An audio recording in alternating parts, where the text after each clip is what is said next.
I'm Mel Stewart, and this is the SwimSwam podcast. Joining me today is the man. He is the man of the hour. He is the czar of all data in swimming. Of course, I'm talking to the founder and CEO of Tritonwear, Tristan Lehari. Hey, buddy, what's happening? Not too much. How you doing, Mel?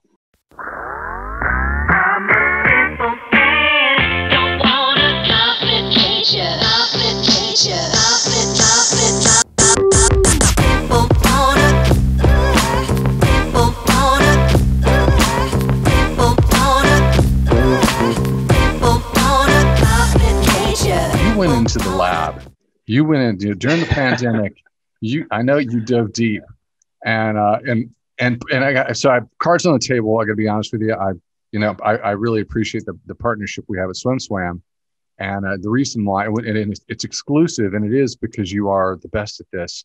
And for me, it's a learning process, which I think it is for a portion of the marketplace. But when I know you're in the lab, it scares me a little bit because I'm like. I gotta learn this, but that's why I'm doing it. So, tell me, what did you do? What did you do during the slowdown this past year? What was happening? Yeah, absolutely. So, we definitely did go into the lab. Once we saw the market kind of slowing down, we saw teams, largely shutting down around the world in many places, facilities shutting down, and so on. We really decided, we'll take this opportunity to really focus in on product. So, we basically, went in, locked the doors, and started our research and our product development of our kind of next thing. One of the things that we do at Tritonwear, one of the things that we've been very focused on for a long time is not just providing data. We know that providing data to coaches, obviously that's where we started, but that's something that is now being done decently well. And now we have the best data in the market. We have a ton of data, but what we really want to solve next is, now that we have this information, what do we do with all the data? We have a ton of information. And when you have maybe 200 laps of practice, 30 athletes in the pool at a time, maybe a few hundred athletes in an organization tracking, 7 to 9 practices a week, that's a ton of data. So the big thing that we went out to solve was how do we make sense of this data and how do we give feedback and value to coaches and athletes without them having to spend time analyzing the data? Because that's really where the big gap in the market was, to make it easy for teams to use data on a large scale and incorporate it into their programs. You need to drive value, not just numbers. A lot of people that listen to the podcast, so we have some young swimmers and some hard charging swimmers. A lot of it is we have a lot of coaches, we have a lot of parents. And so if you are a parent, you're sort of like me, and you thought the world economy was driven by energy. And then at one day you woke up and you found out that data was a larger industry, that it surpassed big energy, and now it's going to move into a direction where it just dwarfs it. In swimming, that's also the case. And when you talk about all this data that you're pulling in, what I think in terms of owning a business is this is the future. And the cards on the table, I got a little preview from your team, and my jaw hit the ground. I was just like, wow. For anyone who swam in the past or swam with old school coaches, and everything was feel, this is eye-popping. So let's get into it. Tell me about Triton Score, the concept, and how it works. For sure. Yeah. So, as I said, when we went into the lab and started really focusing in on, this new concept and this new feature, it wasn't just about delivering some new, some new visualizations. We decided to take a step back and look at, okay, what is our core value prop as a company, and how are we delivering that to our users? And when you look back at what we do, obviously, we're trying to redefine athlete limits. We're trying to help athletes get faster, change that trajectory that they're on to make sure they can get the most out of their career. So when we look at how we can do that with data, the fundamentals are pretty straightforward. To improve as an athlete, you need to train really well every single day. So it's not that hard to get faster. Just train really well all the time. But naturally, this concept of good training is not that simple. So what we're trying to do now is quantify what good training is and actually put numbers behind that so that you can look at that data every day and understand, did I do well today? Yes or no? And then specifically what caused that. So that's what the Triton score is. The Triton score is a score at the end of every workout that tells you how well you trained based on a series of parameters, looking at your skill execution, your training intensity, and your overall health. And the only reason we're able to do that is because we have all this data being collected of each individual athlete. So we can build these evolving profiles or models of the athlete, showing us how they normally swim in terms of how fast they normally swim and how they normally execute their skills. So this allows us to then tell you how you did today compared to that evolving model of yourself to see, ultimately really where your gaps are and how you can get faster most efficiently. And this makes sense to a lot of people because everyone increasingly, even if you're technology averse, a lot of people are they're getting the Apple Watch or they're getting the Whoop in there, and these companies are not focused on swim. That's one thing that's beautiful about your space and the fact that swim is so unique. But everyone sort of understands this because if you're not doing it, you have a friend or a spouse, and they're tracking their sleep, they're tracking their steps. They're tracking their stress levels, and it changes their life. It changes what you do. So do you see Triton Score as I see this constantly being dialed in and constantly getting tighter and tighter and tighter and telling you this is where you're at in season. Yeah, and I think the whole idea with this is that it's not designed to, okay, I'm going to wholeheartedly change exactly what I do every day. I'm going to completely change what I do and move over to this. It's not really about that. It's about making small iterative changes all the time. I want to know really quickly, what is my load balance? What is my readiness based off of my load monitoring in terms of my readiness score? How well am I executing my skills compared to how I wanted to? Are my freestyle underwater suffering because of X, Y, and Z? Are my training intensities too high or too low for this time in the season? And it just allows you to really quickly iterate on, is this the path that I need to be on or not? And if not, where do I need to make a change? And it really gives you that feedback with numbers that are unbiased as never before. In an old school way, it was ideally a great coach knew you, but it was never exact. So they would watch you swim. They would see that you're either having a great day and it's time to test you and burn the jets, or they would notice something's going on by your demeanor. They would see you swimming low in the water, and they would say, okay, you must have a final coming up, or your parents are fighting at home. Now that's got to be reflected in the data. That's got to be, it's got to be dialed into, whoa, we're in a deep trough now, or I'm not pushing you hard enough. I find that fascinating. Yeah, for sure. And I think it's one of these things that if I'm, a coach with one athlete, I can see so much stuff, right? There's a lot that I can see. I can focus on every element of that athlete. But when I'm a coach with 20 athletes or 30 athletes, or in some cases 70 or more athletes, there's no way, I just don't have the time at the pool per athlete to actually give them that attention. So having that data to back you up is so powerful and allows you to, take into account, are they always executing their skills well, or are they only executing their skills well when I'm looking at them? This is an understanding of are they consistently improving that skill or not? And the idea is that with this, we can almost get rid of this concept of a test set. We have test sets as point in time measures of how an athlete is progressing, because it's not feasible to track data all the time. I can't have 3 stopwatches going, constantly during a set, giving everybody feedback. But if you track data every single day, you can't hide from the numbers. I can see how my skills are changing. I can see how my intensities are changing, regardless of what we're swimming every day. So it gives me that kind of, that feedback that a test is designed to give me, but every single day for an entire workout. The value of it is just increasing. It's like everyone knows this is the new reality, but markets are slow to change. Well, when they do change, they change rapidly. It's like once that needle starts to move, the change is rapid. What do you think is the biggest hurdle for data to become commonplace, for it to be critical in every single program? Yeah, absolutely. I think there's about probably 3 core reasons I would see why the market is maybe resistant to change, or what are going to be hurdles for big data to become bigger changes. So when we look at this, I think I see ultimately the issue with obviously price can be a challenge when we're looking at things with a team. It's not necessarily a rich sport all over the place. Certain places can afford things more than others, certain can't. I think the other challenge is making sense of huge amounts of data, which I brought up earlier. We know having a ton of data could be really overwhelming, to an athlete and to a coach. So making sense of that data. And then the other big thing is naturally educating coaches on what is actually possible with data. This is such a leap from maybe how things have been done in the past. We're really trying to make sense of what is possible. And we're trying to educate coaches as to, what they can do with it, because again, you don't know what you don't know. So we need to make sure that people understand that. So again, we are trying to address all these points with this new offering. We are making sense of data for our coaches.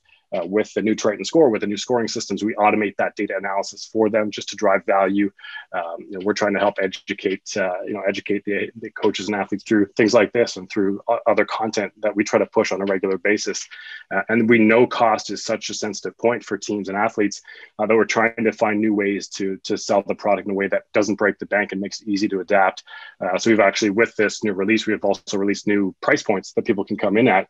The first one being a monthly opportunity to come in at $20 a month, nothing else up front. You get your free Triton 2 unit with that membership, and that's all you pay. So it's pretty low barrier. And we even have higher discount if you want to pay for a couple of years up front. It comes down to the equivalent of $12 a month, and even lower with volume discounts for teams. So we're really trying to find ways to make it work for anybody, no matter where you are, no matter what level of athlete you are. I think it's important to say that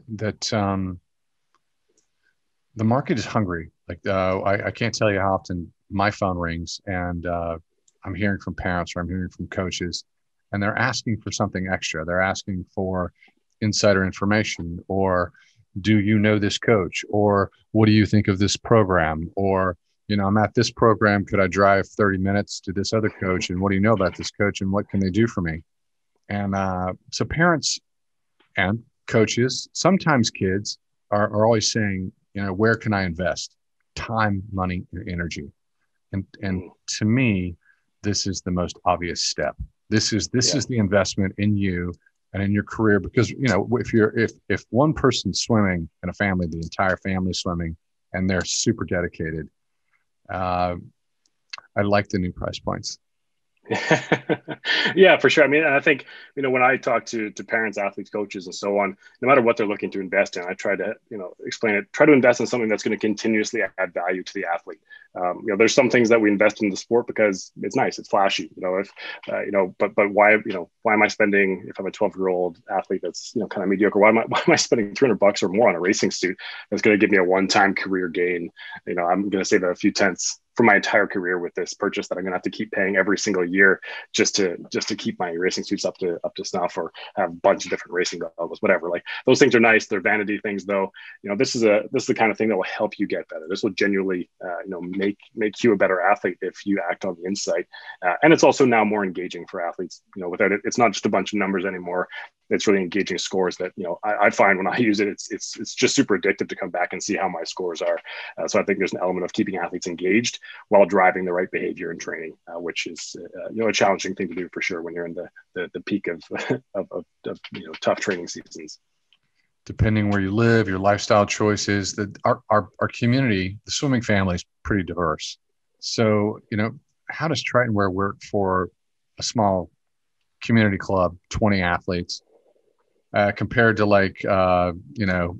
NCAP or Nitro that are massive, super clubs? Yeah, for sure. So I think our new application, the new way that it's structured, is that we started everything with the athlete first. It's all about the athlete. It's all about the mobile experience, the phone experience, and the athlete experience. And so all these insights start with the athlete. And then as you grow as an organization, whether you're a private coach with 3 athletes, a community club with 20 athletes, or a massive club with a few thousand athletes, we have different ways to serve that use case. So if I'm an individual athlete, I'm getting these scores, I'm trying to make decisions on my own, and maybe having some insight from Tritonwear's content to help me.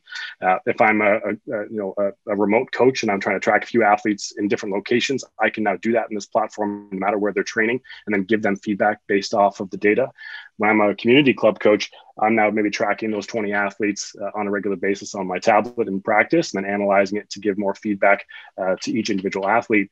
But then when I'm looking at this full organization, I'm able to not just look at this one group, but we can have this more complex group for an organization, where we can have these teams within teams structure, so that I can see, hey, maybe I've got a bronze group, a silver group, gold group, national group, and so on, all training at different times with different coaches. So the owners of these teams can now have some oversight into what's happening in terms of performance across the board for the entire team. where they can actually see what's happening in each individual group while keeping each group kind of in their own silos so they don't get distracted by everything else on the team, focusing on their own performance, but giving some oversight into how the entire team might be progressing, so that hopefully the team managers and maybe other support staff can better support the entire organization and make sure it's all rowing in the right direction to get more athletes up to the top groups. Yeah, it's my hope that entire teams become Tritonwear teams, because you want these data sets to be by team, and I think everybody understands this. As a team, you'll go to a big meet, or you'll rest and taper, and you'll go to your peak meet of the season. You're watching your teammates, and if somebody dives in and they have a bad swim, you're like, we might have missed our taper. Something might be off. Those are really tough moments, and you don't want to have tough moments like that as a team. So is there, I want you to unpack this for me, because I think you've explained it, but it's just, if I want this to be team wide, what's the benefit? What's the support? Absolutely. There's a discount, is there a discount for the entire team? Sure. Yeah. So for teams, I think you nailed it there. It is, when you look at it on a bigger picture, it's actually changing the culture of a team to become data driven. So it's a conscious decision to become a data driven organization, and that needs to come from the top. That needs to be driven by the coaches, the ownership, and so on. And there has to be buy-in by the athletes. But if you're really trying to make a big difference in how the organization is going to do as a whole, it needs to be team wide, or at least within a certain level and above, because that's how you make differences, by starting with young athletes that are then moving all the way up, and you're helping that feeder program to the very top. So it's really important that everyone, again, is rowing in the same direction and leveraging the same type of benefits and tools at all levels. And actually, we try to make that simpler for teams by having volume discounts for our larger organizations. So it makes it very easy that as the cost comes down, frequently down to $10 a month equivalent or less, you can effectively make this something that you just add on to club fees.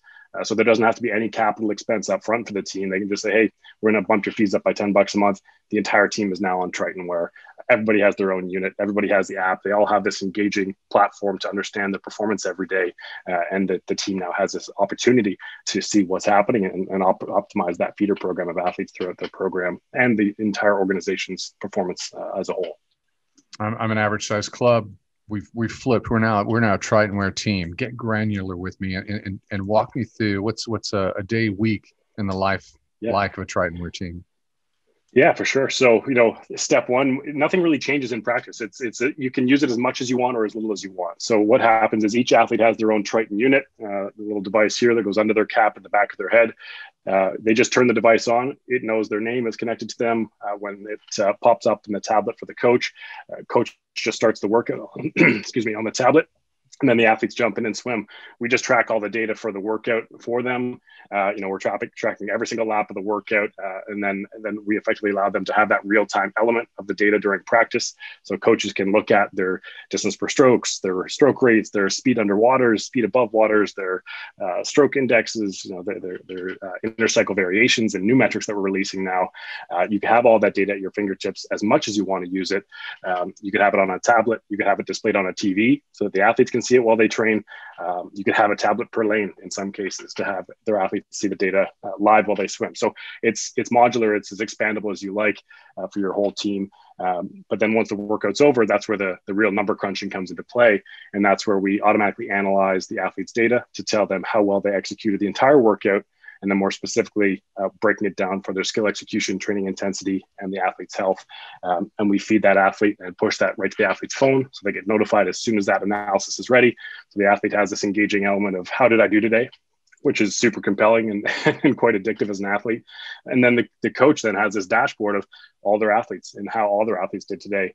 And what it's trying to do is help me as a coach understand, okay, which athletes do I need to support and help because they obviously had a really bad day today, and which athletes do I need to congratulate because they had a great day today.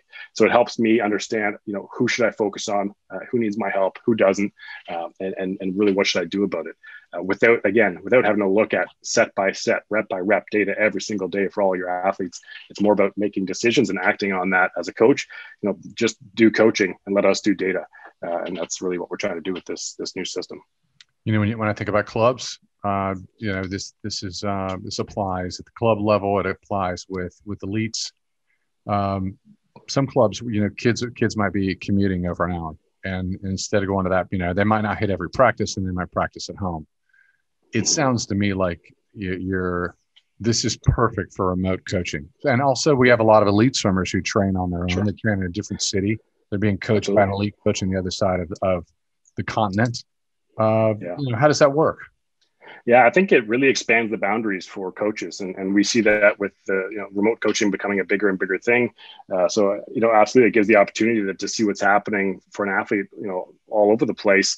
Whether they're athletes that are club athletes training in high school sometimes, and at the club other times, and getting a holistic view as to what's happening with that athlete overall. But also now, with, like you said, with the more elite level athletes, obviously if they're traveling and competing at ISL, or if they're traveling and competing at various international competitions, they're not always with their coach or their support staff. So they have this window into how they're doing from a readiness perspective, their skill execution, intensities that they should and should not be training, again, without having to reiterate that information to a coach over the phone. We have this portal into this window into what's happening for athletes, no matter where they are. What's interesting is that, this is such a normal situation in swimming, and we're coming up on a moment where everybody's making their team, not everybody. The elites are making Olympic teams all over the globe. And they're all moving into this thing that's cultural, where it's an Olympic training camp. And frankly, there's only select coaches, but your coach isn't there. I don't think my coach ever coached. It was always another coach. Yeah. And they don't know you. But at night, I was on the phone with the coach going, this is what I did. This was my splits. This is what happened. This is how I feel. And this takes all the guesswork out. Yeah, there's that, and it's both ways, right? So if you're a national team coach, or maybe you're a biomechanist or a sports scientist on the national teams, you only get to see athletes maybe once every few months at best. And on the flip side, when you leave to go work with the national team, your coaches don't get to see you. So this is a window for both sides, where maybe you can get more support from the national team or from other groups while still getting feedback from your direct coach. It absolutely provides that in both directions. And we see that on our side with our national federation clients, where they might have 20 different sites outfitted with the technology in like different city states all over the place, and that gives the opportunity for the support staff to just help them more and give them more and more feedback that they could never do otherwise, because it's just not feasible to travel all the time. And getting feedback over the phone is great, but there's levels of bias to that. You miss things. The nice thing is data, so it gives you that that truth and that information that you just can't get otherwise. The data doesn't lie. The data is honest. The data will always be your friend, and maybe your friend doesn't always tell you what you want to hear, but the data doesn't lie. Exactly.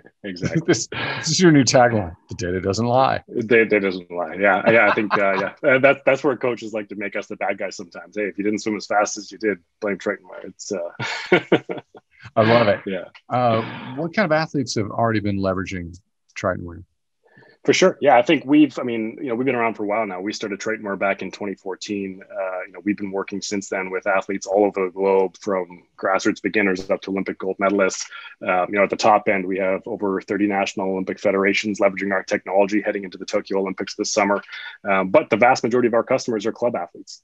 That's where the majority of athletes are. And, honestly, that's where the difference happens. It's great to improve the top 1%, but they're already at the top. There's small tweaks that we're making here and there, and making sure they're riding that line of training as hard as you can without getting injured. And there's a lot of value there. But if you can make changes when an athlete is 10 to 12 years old and up, that's where you're going to see huge career gains, because that trajectory changes at a much higher rate, and you see much bigger differences years down the road than you will with the top 1%. So all levels.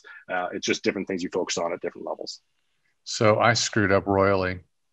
Here's the first screw up. Good folks, if you're listening right now, you need to pause and go to Tritonwear.com. If you're on the video, hit pause. If you're listening to the podcast, hit pause. Tritonwear.com. Do a deep dive. And number two, should have started with this. We just said, hey, folks, this man right here that we're talking to, he knows way more about the global community than anyone else. You might not answer these questions. But the interesting thing is data is the future, and data is going to determine the success by nation, by community of their athletes. It's going to have it's swimming. Swimming is tiny, tiny degrees of success. And that's the difference between being good and great, between being great and becoming a legend. Mm-hmm. So in terms of the federations, we'll just break it down to federations. Are there any federations that are doing well, that are really, they're making this turnover to data at a faster rate? So I think it's likely depends, on the culture of the federation in terms of the management in the federation at the time, but also, the culture of the country itself. For example, when we look at, countries in Scandinavia, they just have a much, larger pull towards data, because most coaches that we work with there, most coaches have a master's in biomechanics or something, right? they're very well educated, in the sports world, whereas it's not always the case, in other countries. So I think it really depends on the country, but it always depends as well on the federation and the management and what they're trying to push. We see certain countries that will be hosting the Olympics in years to come that obviously have a large push towards high performance and doing extremely well at those games, and making long-term bets on, okay, we know this is going to make a difference for us, so we need to invest in this early. So we've had strong partnerships with various federations in that respect. But it's again, I think it depends on the federation at the time and what that country innately believes in to a degree as well. But yeah, I'll be as political as I can with that answer. That was a very diplomatic answer. It's the elephant in the room is that when we watch the Olympic Games, we're watching large nations, big populations perform well, but in the back of everybody's head, if they're thinking, they're like, wait a minute, the United States is, Australia in terms of population is really per capita. Yeah. It's Orange County, California. We've got one county with more people than their entire nation, and yet they perform.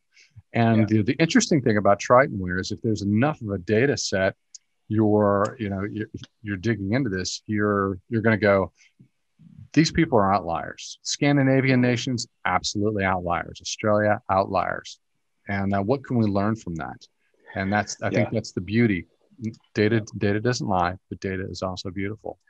Yeah, and I think it's interesting when you look at smaller nations, it's a very different mentality, and that's also a piece as to why coaches need to be super educated at that level, because you need to baby every single athlete that has any sort of potential in some of those countries, because an Olympic gold medalist in a small country might only come around every 20 years. So if I find one of those diamond in the rough athletes, I need to make sure I do everything possible for them. I can't let them get hurt. I have to make sure that we can do whatever we can to get them to the top and stay at the top, and that's the mentality that we see in some smaller nations. So that frequently there'll be almost thought leaders in this space, because they're trying to figure out new things that they can do that's different than a country that might have a huge population, huge number of swimmers, where numbers are behind you. So I think technology and data has this power to expand the number of available hours you might have, or effective hours you might have as a coach, because I can see so much more after the practice ends when I have numbers that I can dig into.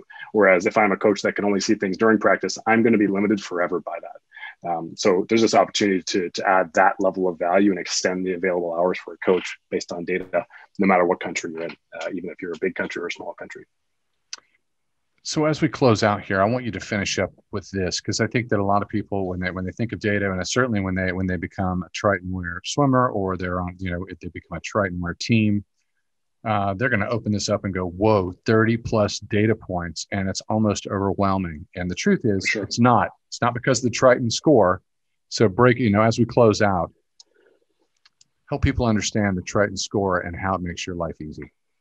Yeah, absolutely. I think when we started, we were giving about 12 metrics to coaches and athletes, and we actively did not add more than 12, because we knew it was already almost too much information, and we have to be really careful as to what we show everybody every day, and we're really cognizant of that. So we had this suite of new metrics that we knew we could provide with the new Triton 2 units, and we didn't release them until we had this new application ready, because these new metrics are extremely valuable. It gives us such a broader picture, a more holistic view on the athlete and what they're actually doing in the pool in terms of the quality of their underwaters, quality of their above waters, quality of their transitions, and so on. It gives me much more information, but you need a way to automate the analysis of that data, because again, 30 data points, 200 laps, 30 kids, 9 practices a week, 52 weeks a year, it's a lot, right? So, automating that data analysis allows you to very easily understand did I execute my skills well? Specifically, what stroke did I maybe suffer on today? What phase of that stroke? So we can really quickly funnel down to, my freestyle underwaters are really crappy today.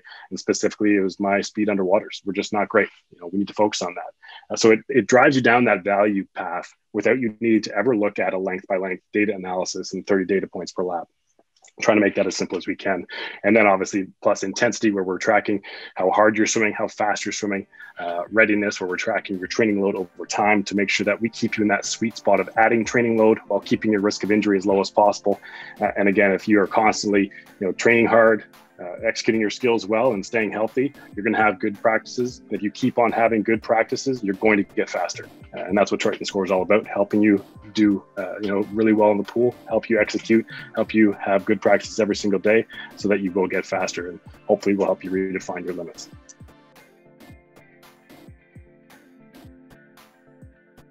You've been listening to the SwimSwam podcast. Stay tuned for new episodes every week.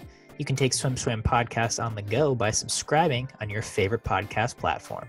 Look for links in the description below, and be sure to subscribe to our YouTube channel for more videos as well.